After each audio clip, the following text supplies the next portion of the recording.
I'm gonna tell you something. Things gonna change. If the National Guard protected black people as much as they did Speedway gas stations, we wouldn't be out here. We wouldn't be out here. And so today, and this goes out to every single one of y'all here.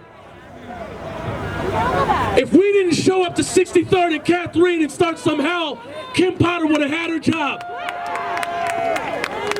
They would have went on as business as usual. And in 2013, when they killed Terrence Franklin in the basement and went silent about it, everybody kept their job. It's because we didn't see the film, we didn't see the photos, we didn't get activated. But when you saw George Floyd, you all showed up. We had no choice. We had no choice. We had no choice but to demand that justice. And when you showed up, he went to jail. And when we show up today, he goes to prison. And the fight continues on. The fight continues on. We need the other 3 to get locked up too, right? So make sure your boots are on the ground for the next several months. Make sure your boots are on the ground for the next several months. What's his name? Say his name. Say his name.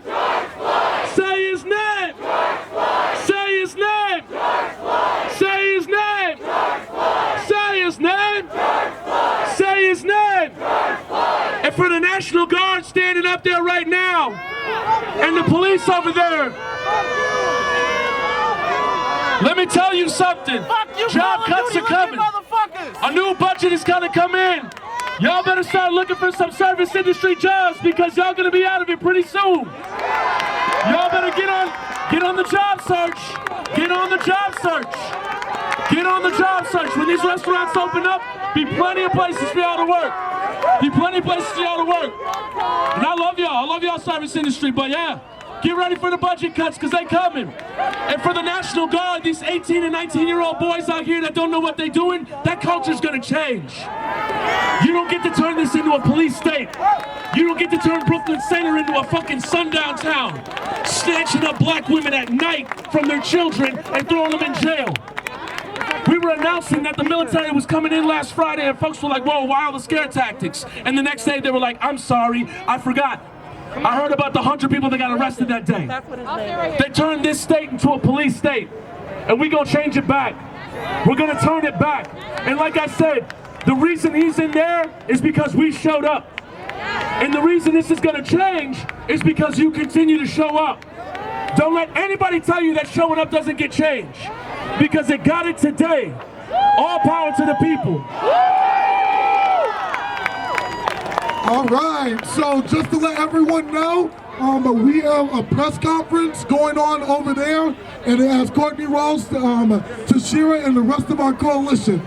So we're going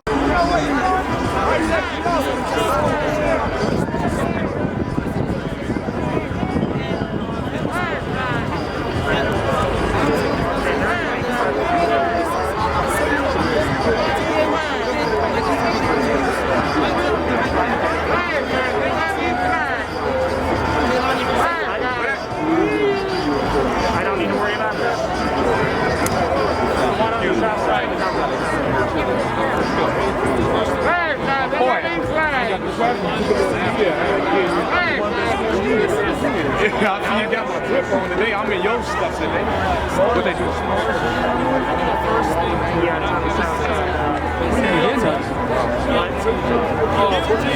not you. They just can't hear.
Everybody that occupies ground, regardless of the media or not, that's a voice being heard.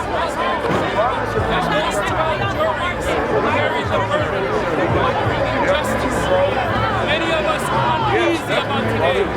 Many of us had a lot of anxiety, and that is because we live in a system where a black person can be killed and not have the same justice system if you're a white person. But today, on this street, on this court, we have said enough is enough. And we have gotten a white officer, a black man, to be guilty as charged. Today we celebrate, but we do not put all our hope into this guilty because there are many families who did not get this type of justice. There are 470 families in Minnesota alone since 2000 and thousands of families across this country who have never got the justice that we saw displayed here today. Families who asked and pleaded for help never got the cameras that we have today. Never got the sympathies that we got today. So today is an important day for all of us. And it's a day to hold a strong mirror in front of us. Because if you think only Darren Chauvin is guilty, I would remind you the Minneapolis Police Department is guilty.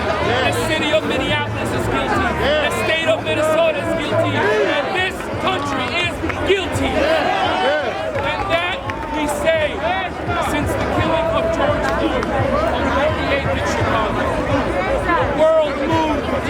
The world saw the brutality.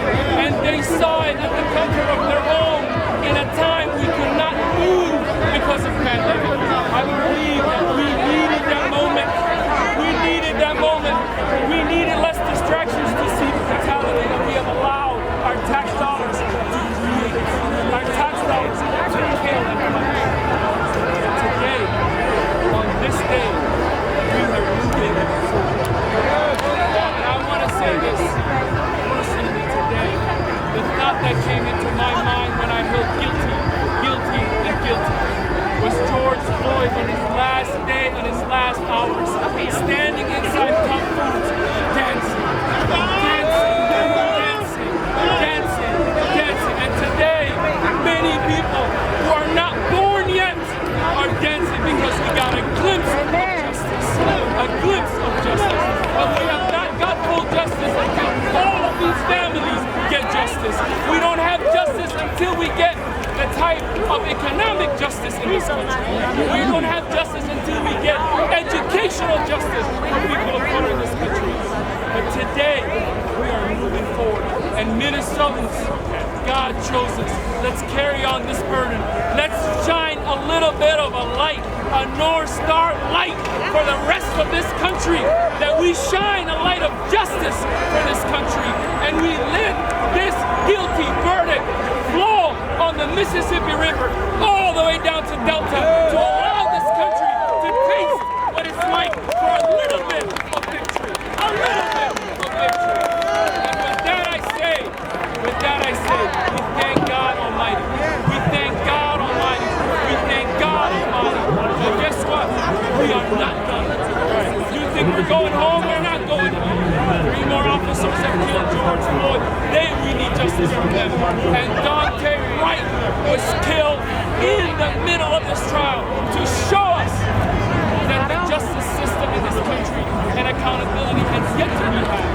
And we will demand justice by any means necessary. One down, 3 to go.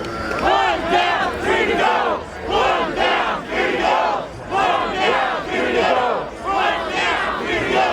One down, 3 to go. One down, 3 to go. One down, 3 to go.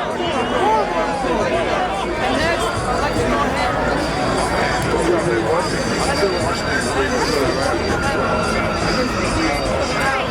Hey,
Right. That's what they are. You gotta call them out as what they are. These are hate crimes. And these are murders. And we got all these officers involved. I don't want to try to shout the change on the one to the every last one. Every one of us deserve justice. And they kill a lot of people in Minnesota for George Floyd. And we want justice for all. And we will not stop. I will not stop until we get justice for Marmillion Creation. Justice fighting. Cornell Hill. Fucking Kobe Island. Travis Jordan. Isaac. Jamarcus Orlando Castillo. And Mikael. And all Ryan Hernandez and all stolen lives. We will not stop. That is too out here. And people moving close. The ones that they know about. But it's time to fight for everybody. It's time to fight for everybody. And we will not stop.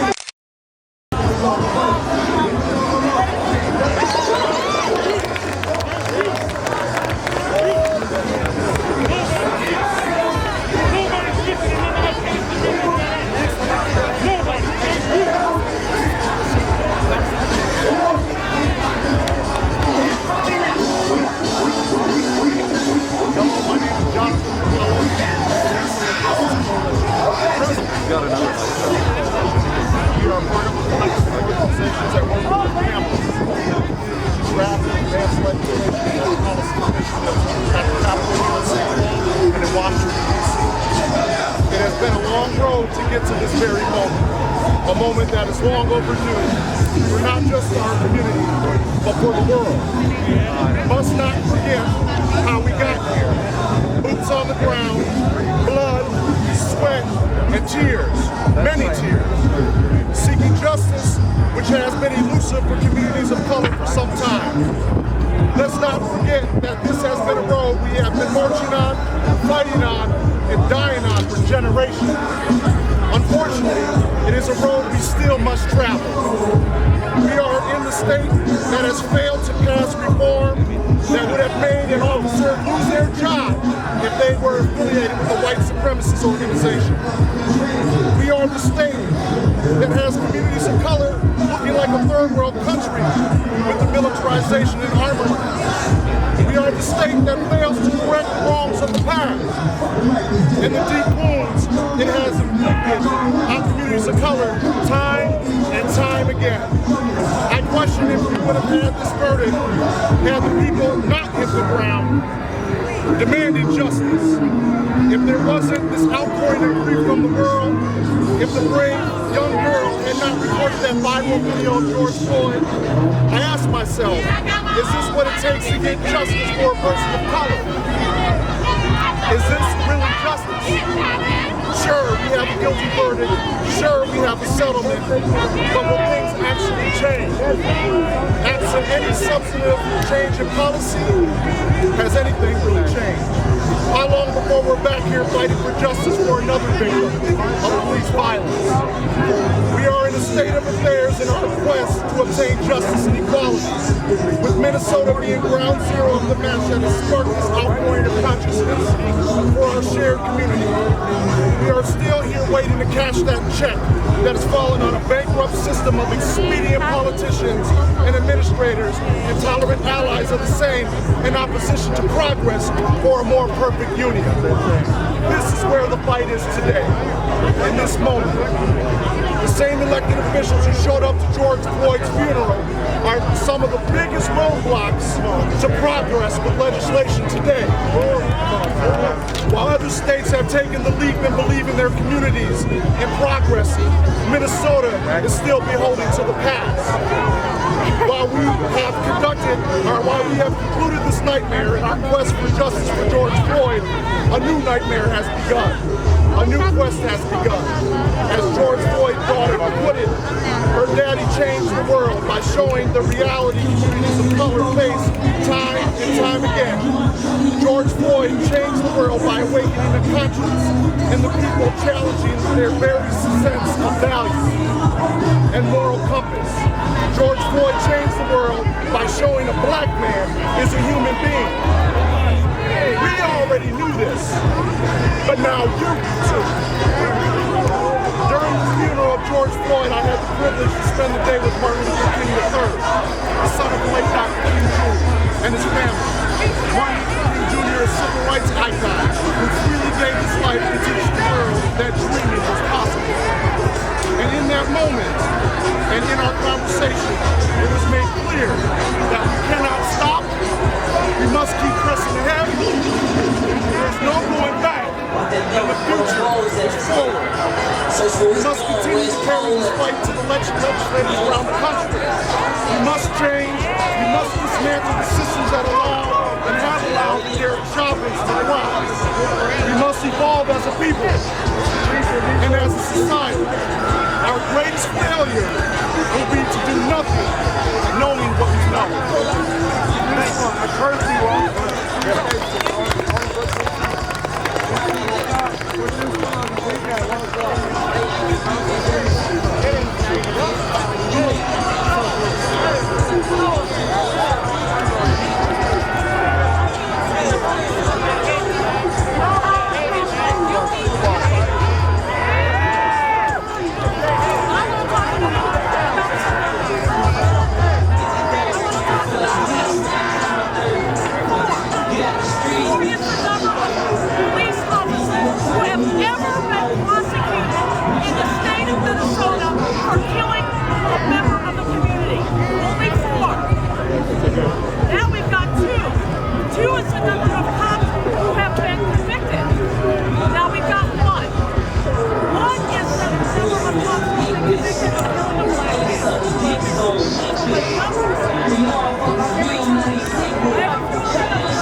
I think this is why I got that.